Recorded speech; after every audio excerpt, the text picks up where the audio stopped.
There is now evidence that Rahm Emanuel, mayor of Chicago, lied about when he had actually knew about the existence of the video showing the death of Laquan McDonald. Now, the Daily Beast has acquired emails that prove this, that he knew about the video and that his lawyers had actually tried to bury the video. Now, for that, I go to the Daily Beast. Now, according to this, City of Chicago lawyers, after meeting with the mayor, demanded the Laquan McDonald family bury the video showed their son that showed their son being killed by a police officer. Emanuel said that last month that Stephen Patton, Chicago's corporation counsel, briefed him towards the end of March about what the dashboard camera video showed and about the proposed $5 million settlement with the McDonald estate. Now, after that briefing, Patton's second-in-command, Thomas Platt, drafted settlement language to keep the dashcam video hidden for at least several years. And this is according to internal emails reviewed by the Daily Beast. So here's what they tried to do.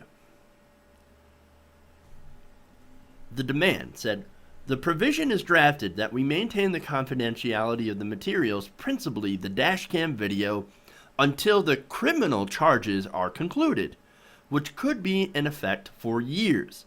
It is entirely unreasonable, he wrote to Platt on April 6th, nor was any such broad sweeping confidentiality provision discussed during our meetings. Platt wrote to Robbins on April 7th, I'll call you. Now, April 7th is an important date when it comes to this, because this was the same day that Rahm Emanuel was in a runoff election because he had failed to win 50% of the primary vote in the February election. He was fighting against Chuy Garcia. Now, Chuy Garcia lost this election. Mayor Rahm Emanuel won re-election with 56% of the vote. Now, the thing about this is that Rahm Emanuel had maintained that he had never seen that dashcam video. Oh, I didn't see it until later. I didn't see it until, I've never seen this video. I don't know where it's coming from. I don't know. No, you knew about the video. You knew exactly what this video contained. You knew it while your lawyers were investigating a deal that would delay this video's release. In fact, attorneys for McDonald's estate sent Platt screenshots of this video and a detailed description. This description is as follows. After Laquan immediately spun to the ground, graphic puffs of smoke from ricochet shots established that Officer Van Dyke continued to fire his weapon for approximately 16 seconds after McDonald laid helplessly on the street. Now here's the thing. Emanuel's lawyers, look, he knew about this, and his lawyers were, because they knew, they wanted to offer $5 million in money to keep this family quiet in order to get into this runoff election. Why? Because if this video had come up during the election, it would almost have ended. It almost have guaranteed to have ended Rahm Emanuel's career. He would have lost. Chuy Garcia would have been the mayor of Chicago. This is a major fucking deal. This is a major deal. The biggest part of that deal, the $5 million deal that that Emanuel's lawyers were offering the family of the McDonalds, was that these family attorneys would have agreed to keep the video to themselves until criminal proceedings were concluded. Not the investigation as was claimed, but until criminal proceedings were concluded. And this, of course, deal happened to be signed right after the day Rahm Emanuel won his re-election campaign. So let's go to some of the history. The first draft was actually sent to the McDonald's estate lawyers by Platt on March 31st. The draft said that the estate would only be free to release the video after potential charges were dismissed by a prosecutor or after a criminal trial was over. Now, Emanuel and the people at the law department would have actually preferred this, because it meant the video would have been buried under legal proceedings that could have taken several years If you're facing re-election, you want to delay this kind of thing, this kind of scandal, for as long as you can. And that's exactly what they did. And now, on April 8th, one day after Platt's phone call, the McDonald estate's attorney suddenly agreed to keep the dash cam video hidden. Now, the only thing that changed in the settlement agreement regarding the video was the deletion of a line that said the state agreed with the city releasing the video would harm ongoing criminal investigations. Now, of course, after that, 1 week later, the city council voted unanimously to approve the $5 million settlement in just 36 seconds. 36 seconds. As soon as they said, oh, we're going to let you bury the video. Gaveled. Boom. Here you go. Here's your $5 million. That's crazy. Emanuel's lawyer, they offered $5 million and gave them $5 million to keep that video hidden weeks before his election. Because it would have hurt his chances for the election. Now, what was not mentioned by Rahm Emanuel in his December op-ed in the Chicago Tribune, he wrote that this couldn't be a cover-up because it was the McDonald family who came to us wanting to settle. We didn't go to them. They wanted to come to us, and we agreed to settle even though we know we didn't do anything wrong. At least that's what Rahm Emanuel's lawyers and what Rahm Emanuel had said in his op-ed in the Chicago Tribune. But see, what was not mentioned is that the same attorneys actually rejected and then agreed to the city's desire to bury the video until these criminal proceedings had been completed. Quote, long-standing practice has been to release such material only after prosecutors and city investigators have finished their investigation, according to Emanuel. The reason for that was to prevent potential witnesses from tailoring their stories to fit the evidence. When asked about the discrepancy, the mayor's deputy communications director told the Daily Beast, "We've been saying publicly for months that the city always intended that the video would be released as soon as the investigation is complete. We have been clear all along that our intention was to release the video as soon as the investigation was complete."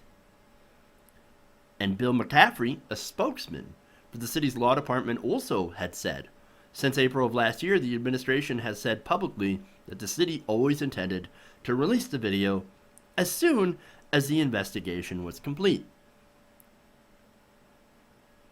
No, they didn't. That's not what they were trying to do.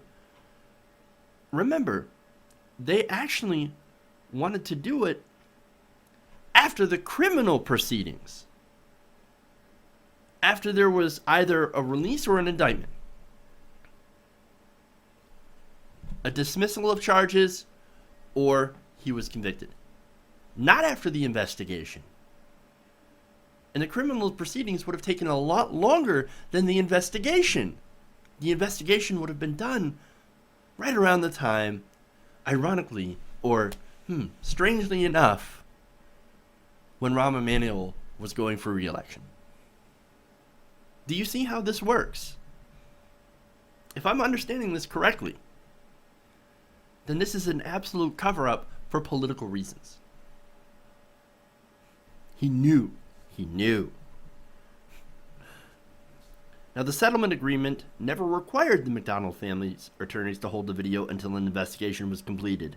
Instead, over the objections of the McDonald's estate, Platt and the city pressed for language that would keep the video hidden far beyond the end of investigations and until as long as a criminal trial was concluded.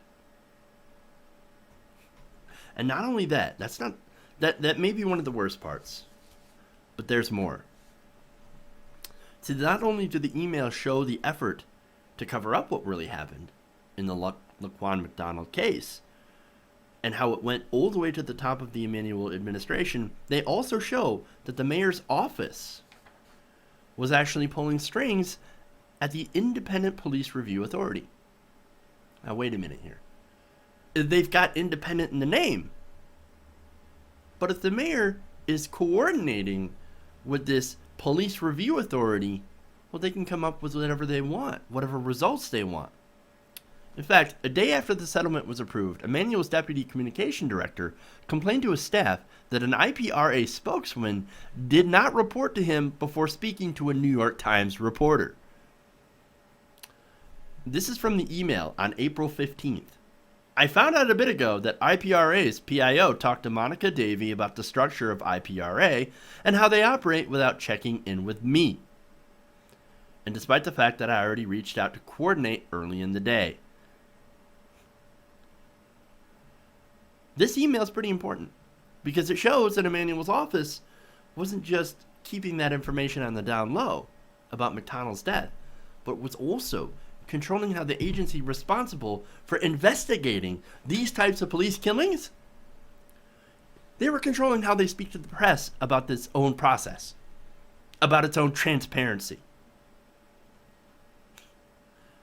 Now, McCaffrey, the law department spokesman, went on to defend this. Oh no, coordinating with city agencies on press statements is completely separate from IPRA's independent investigative work, which our office is not involved in, he said in a statement. That's amazing.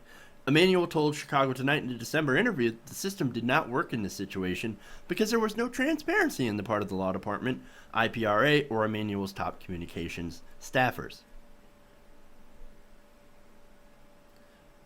However, it seems like this system that's in place is more for political gain to try to control the message. This is obvious corruption. They knew about it.